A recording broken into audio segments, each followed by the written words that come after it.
How many times have you said to yourself, there's just not enough hours in the day? The problem that most people have isn't that they have too little time to do the things they need to do, but rather that they feel the need to do too many things in the time they do have. Does this sound familiar? It's time to find your one thing. Welcome to Scaling for Success. We're all about helping businesses grow profitably, scale, and move to the next level.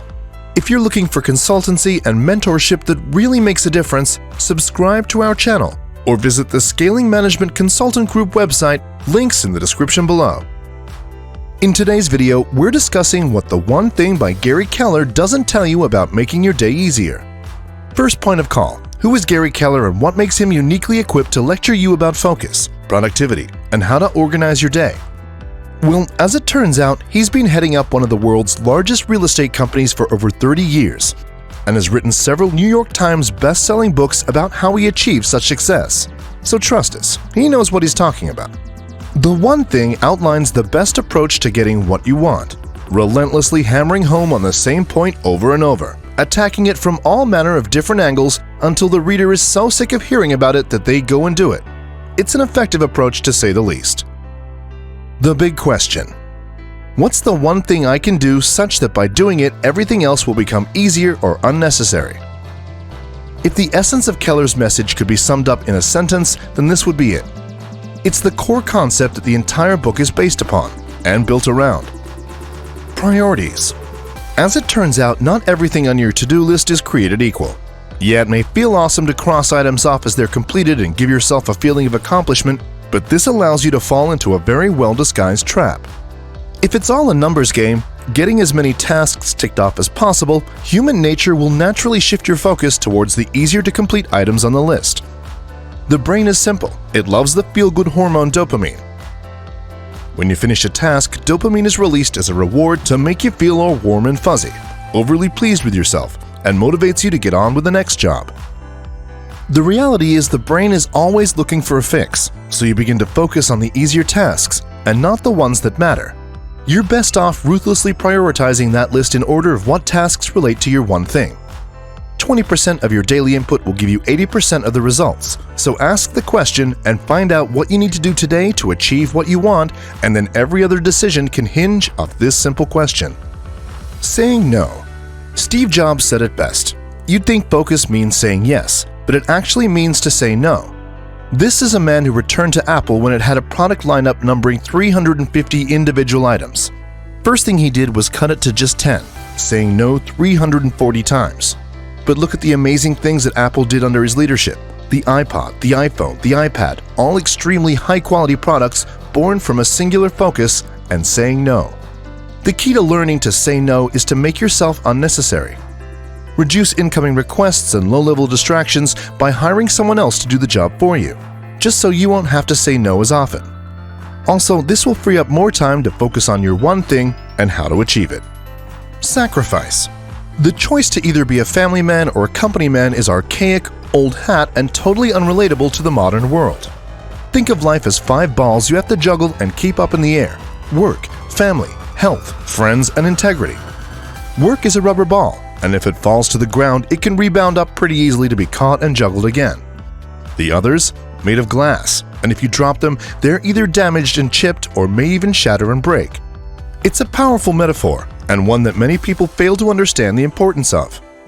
You can always catch up on uncompleted work from yesterday tomorrow, but you can't make up for missing a child's birthday or suffering a heart attack from neglecting going to the gym and eating right. That one thing. So you want to tie in work, family, health, friends, and integrity into your one thing and singular focus. Great. And you've organized your list according to what will make that one thing a reality sooner, which is also great. The key takeaway here is that everything on your list from number 2 onwards is negotiable and able to be put off to be done later or even not done at all.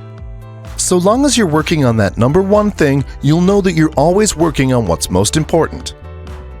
You'll find that the focus, energy, and attention you give that one thing more than makes up for taking a half day to see a kid's soccer game or choosing to not stay up late working on a proposal in lieu of getting some sleep.